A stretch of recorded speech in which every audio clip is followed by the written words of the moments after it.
कुछ लोग शोहर और बीवी के साथ हुस्ने सुलूक के जो मामलात हैं, इसको भी मैं आपको बताता हूं। किस वक्त एतबार है इस चीज का? कोई अगर ये कहता है मैं अपनी बीवी के साथ बहुत अच्छा सुलूक करता हूं, तो अगर अच्छा सुलूक करता है तो ये देखा जाएगा कि किस वक्त कर रहा है। जब तेरी ताकत सब खत्म हो गई, अब तुझे बीवी की जरूरत पेश आई, उस वक्त अच्छा सुलूक कर रहा है, या उस वक्त जब वो कमजोर थी और तू ताकतवर था। इसीलिए मेरे अजीजों, ये सारी मिसालें देखना है तो मुहम्मदुर रसूलुल्लाह सल्लल्लाहु अलैहि वसल्लम की जिंदगी, मेरे आका करीम सल्लल्लाहु तआला अलैहि वसल्लम की जिंदगी पाक, हुजूर पाक सल्लल्लाहु तआला अलैहि वसल्लम के अपने वालिदैन के अदब की जो मिसाल मिलती है। हुजूर के वालिदैन तो बहुत जल्दी इंतकाल कर चुके, लेकिन फिर भी हदीस में मिलता है उस वक्त नहीं जब मेरे आका सल्लल्लाहु अलैहि वसल्लम का बचपन था, उस वक्त की बात जब मदीने तैयबा में इस्लामी हुकूमत एस्टेब्लिश हो चुकी है। कैसर और किसरा थर्रा रहे हैं, हुजूर के नाम से कांप रहे हैं। जिस जगह सहाबा चले जाएं, फतह हो कामरानी उनके कदम चूम रही हो। उस वक्त जब गलबा था, गलगला था, नबी पाक सल्लल्लाहु अलैहि वसल्लम सहाबा के साथ बैठे, एक बूढ़ी औरत आती है, हुजूर खड़े हो जाते हैं और खड़े हो गए। सहाबा चौंक गए।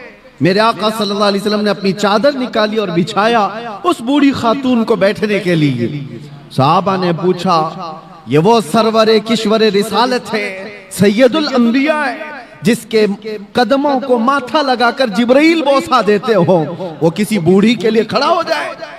तो हुजूर पाक सल्लल्लाहु अलैहि वसल्लम से सहाबा ने पूछा कि इस खातून का अदब क्यों? मेरे आका ने फरमाया, ये 2 साल मुझे दूध पिलाने वाली हलीमा साजिया है। नबी पाक सल्लल्लाहु तआला अलैहि वसल्लम ने उस वक्त अदब करके दिखाया है जब पावर था, गलबा था, सहाबा की जमात थी और एक बूढ़ी खातून आई, और वो भी जन्म देने वाली औरत नहीं है, दूध पिलाने वाली दाया है। मेरे अजीजों, 1-2 मिसाल नहीं, हर मिसाल मैं आपके सामने रखूं। हुजूर पाक सल्लल्लाहु तआला अलैहि वसल्लम एक बार एक दरख्त के नीचे आराम फरमा रहे हैं। सहाबा भी थे, किसी गजवे से वापस लौट रहे थे। उस वक्त अचानक एक दुश्मन आ गया, वो घात लगाए बैठा होगा।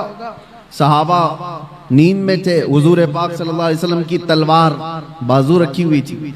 अचानक एक शख्स आया और हुजूर की वो तलवार उठा ली। हुजूर नबी पाक सल्लल्लाहु तआला अलैहि वसल्लम बेदार हुए और देखा तो वो तलवार सोते खड़ा है बिल्कुल हुजूर के सामने, हुजूर पाक सल्लल्लाहु अलैहि वसल्लम के पास। तो हुजूर अकरम सल्लल्लाहु तआला अलैहि वसल्लम उसको देख रहे कि अब ये तलवार चलाने वाला है, और उस शख्स ने तलवार चलाने से पहले हुजूर से पूछा, बता मोहम्मद, तुमको मुझसे कौन बचा सकेगा? हुजूर पाक सल्लल्लाहु अलैहि वसल्लम ने एक बुलंद आवाज से सिर्फ इतना कहा, अल्लाह। हुजूर पाक की जुबान से ये जुमला निकला था कि उसके हाथ से तलवार गिर गई और कपकपी उसको तारी हो गई। जैसी तलवार गिरी, हुजूर ने उठा लिया। अब आप देखें, जब काया पलट जाए, पांसा पलट जाए, पावर दूसरे के पास आ जाए, और उस वक्त जो हमको सताया हुआ आदमी हमारे हाथ के नीचे आ जाए, तो फिर इंसान की फितरत क्या होती है? रगड़ दो इसको, मसल दो इसको, पूरा पुराना बदला ले लो। जब इसके पास पावर था तो मुझे परेशान किया इसने, ताकत का इस्तेमाल किया इसने। हुजूर पाक के पास तलवार हाथ में आई, अब वो कांपने लगा। हुजूर ने पूछा, बता अब तुझको मुझसे कौन बचाएगा? वो तो काफिर था, वो काफिर था। हुजूर ने तो फरमाया था अल्लाह। उसने कहा, मैंने सुना है कि तुम करीम इब्ने करीम इब्ने करीम हो। हुजूर पाक सल्लल्लाहु अलैहि वसल्लम ने फरमाया, जाओ तुम्हें आजाद कर दिया। तो वो आजाद होकर के गया थोड़ी ना, बल्कि कहा कि ला इलाहा इल्लल्लाह मुहम्मदुर रसूलुल्लाह, और अपनी कौम में आकर के बताया, मैंने एक ऐसे रहमदिल इंसान को देखा है, जब उसके हाथ में पावर आ गया तो उसने तलवार चलाने की बजाय मुझे मुस्कुरा करके आजाद किया है। मेरे अजीजों, ये आसान बात नहीं, इंसानी फितरत तो ऐसी है कि पावर का इस्तेमाल हर आदमी अक्सर गलत कामों में इस्तेमाल करता है। वो सिर्फ रसूलुल्लाह की जात है, वो यकीनन हमारे लिए कायदे कुल हैं, हमारे लिए नमूने अमल है। ला करके दिखाओ दुनिया भर की ताकतें जिनके पास पावर आता है उसके बाद वो किस तरह का रूलिंग करती है। मैं इस्लाम को छोड़ करके आपके सामने रखूं अगर बात, हाँ कभी कभार ये दरिंदे हमें ऐसे बादशाहों की मिसाल ला करके बताते हैं जिनका इस्लाम से कोई ज्यादा ताल्लुक नहीं रहा। वो तो अय्याश बादशाह थे, नाम मुसलमान होने से कोई मुसलमान थोड़ी ना हो जाता है।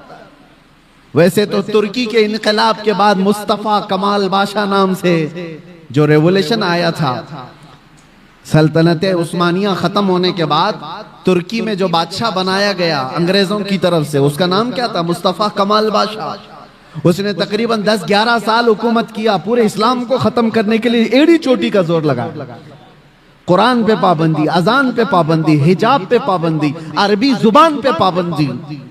11 साल की हुकूमत में नाम क्या था? मुस्तफा कमाल। नाम हो जाने से कोई मुसलमान नहीं होता। हाँ ये बात याद रखे। मिसाल लाओ ऐसी कि अबू बकर हो, उमर हो, उस्मान हो, हैदर रदी अल्लाह ताला नुमा जैसी, कि उनके दौरे खिलाफत में मैं अगर आपको हजारों मिसालें रखूं, पावर था, गलबा था, ताकत थी, तब फिर किस तरह का इस्तेमाल किया है। आज दुनिया को देखो, निहत्तों पर जो जुल्म किया जाता है, बराबर का मुकाबला हो तो समझ में आए कि दो पहलवान मैदान में लड़ रहे हैं। फिलिस्तीन और इजराइल के मामलात को पूरी दुनिया जानती है। एक तरफ कंकर और पत्थर लेकर लड़ने वाले बच्चे और एक तरफ पेट्रोट मिसाइल पूरी दुनिया को सप्लाई करने वाली हाई टेक्नोलॉजी पावर वाली ताकत। कोई मुकाबला है? कोई मुकाबला नहीं, लेकिन दुनिया देख रही है। और हकीकत में बताऊं, हक और बातिल के मामलात जब भी टकराए ना, बराबरी कभी हुई नहीं, बराबरी हुई नहीं। एक तरफ 82 लोग हैं और एक तरफ 22,000 का लश्कर करबला के मैदान। 82 का डबल कर दो, ट्रिपल कर दो, 4 गुना कर दो, समझ में आए कि ये लोग डबल थे, ये ट्रिपल थे। नहीं, अरे कितने गुना ज्यादा। 80 लोगों के मुकाबले में अगर 22,000 आए तो कोई कंपैरिजन हो सकता है? कोई मुकाबला है इनका? लेकिन हक और बातिल की लड़ाई हमेशा ऐसी रही।